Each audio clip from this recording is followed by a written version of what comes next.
Bismillahirrahmanirrahim. Assalamualaikum warahmatullahi wabarakatuh.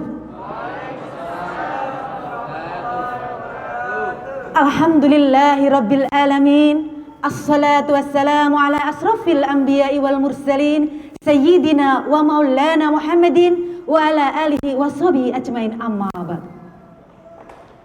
Para alim ulama yang saya hormati, hadirin hadirat ma'asyiral muslimin rahimakumullah. Pertama-tama dan paling utama, marilah kita panjatkan puji syukur kepada Allah Subhanahu wa taala yang telah memberikan rahmat, hidayah, inayah sehingga pada kesempatan siang hari ini, siang yang sangat berkah, alhamdulillah kita bisa bermuajah, bisa hadir dalam majelis ini tanpa suatu halangan apapun. Amin Allahumma. Salawat serta salam tak lupa kita sanjungkan kepada junjungan kita Nabi Agung Muhammad Sallallahu Alaihi Wasallam yang kita nantikan syafaatnya di yaumul qiyamah.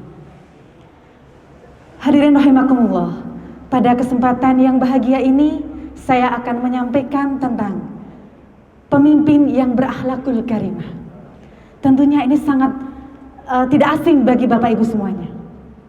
Rasulullah Sallallahu Alaihi Wasallam merupakan seorang sosok yang amanah, bermartabat, yang mencintai umatnya, dan juga santun terhadap siapa saja. Sikap dan budi pekerti perlu kita teladani, perlu dicontoh, perlu kita agung-agungkan agar bisa memberikan kemaslahatan bagi umat manusia. Kita tahu bahwa kita sebagai seorang umat Islam, tentunya kita harus mencontoh Nabi Muhammad. Kita harus mencontoh kepemimpinan Nabi Muhammad Sallallahu Alaihi Wasallam, seorang pemimpin yang menjadi model ideal pemimpin. Sebagaimana dalam firman Allah surat Al-Ahzab 21, laqad kana lakum fi rasulillahi uswatun hasanah, yang artinya sesungguhnya pada diri Rasulullah SAW ada suri tauladan yang baik bagimu. Maka di sini kita sebagai seorang pemimpin harus memiliki sifat-sifat yang ada pada diri Rasulullah. Salah satunya yang pertama adalah siddiq. Siddiq artinya jujur, baik itu dalam suatu perkataan maupun dalam suatu perbuatan.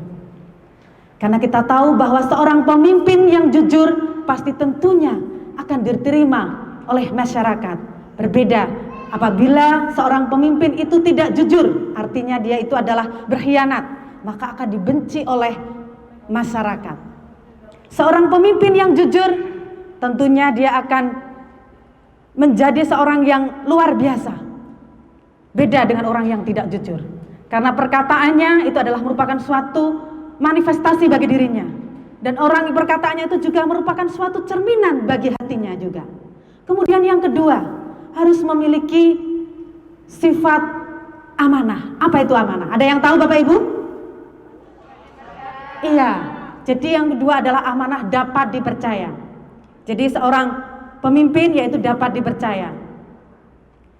Nabi Muhammad SAW sebelum menjadi seorang rasul, beliau itu sudah meningkatkan suatu kualitasnya. Pada saat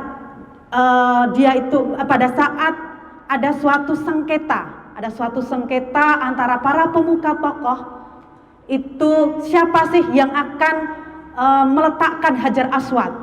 Maka para pemuka Quraisy, mereka dengan senang hati menunjuk Nabi Muhammad SAW untuk meletakkan Hajar Aswad itu sendiri.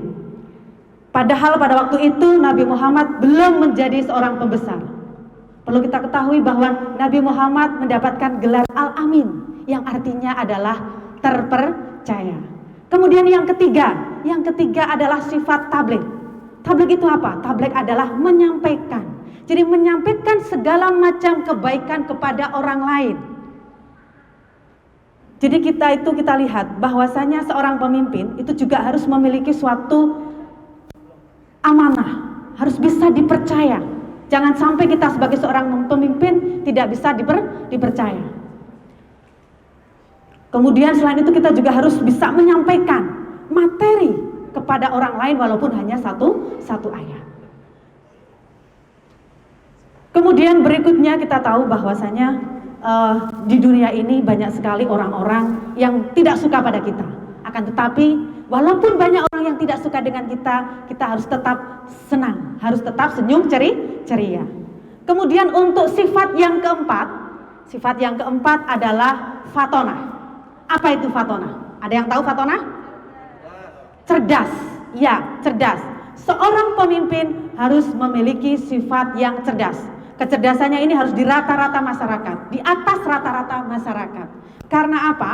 Karena seorang pemimpin yang cerdas, yang memiliki suatu kemampuan yang cerdas, maka mereka akan bisa untuk memecahkan suatu masalah. Suatu masalah yang tadinya itu masalahnya sangat rumit, pasti bisa diselesaikan. Kemudian selain itu, kita ketahui bahwasanya ketika seorang pemimpin kok tidak cerdas, pasti tentunya ketika dia itu dengan bawahan, pasti dengan seenaknya sendiri akan dicaci maki ataupun apa seperti itu. Maka harus cerdas.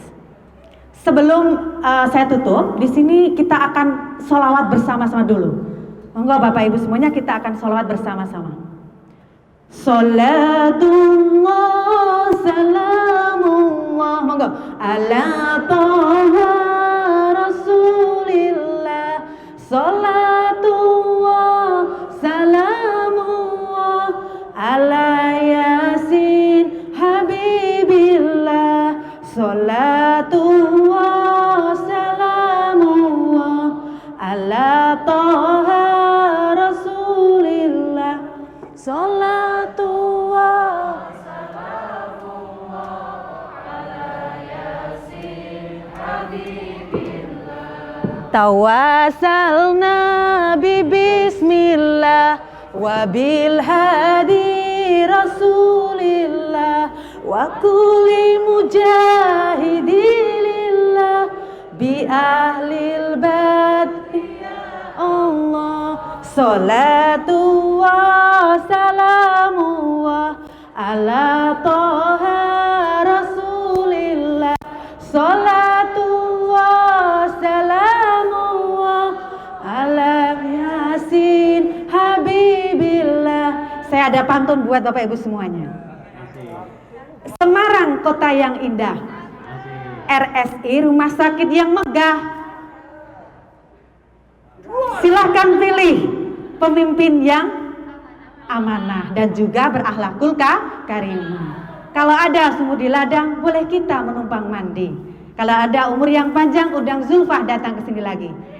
Demikianlah tadi yang bisa saya sampaikan. Mudah-mudahan bermanfaat bagi kita semuanya. Dan apabila ada suatu kelebihan, itu datangnya dari Allah Subhanahu wa Ta'ala. Dan apabila ada suatu kesalahan, itu datangnya dari pribadi diri saya. Saya mohon maaf yang sebesar-besarnya. Wallahu muwafiq ila aqwamit thoriq. Wassalamualaikum warahmatullahi wabarakatuh.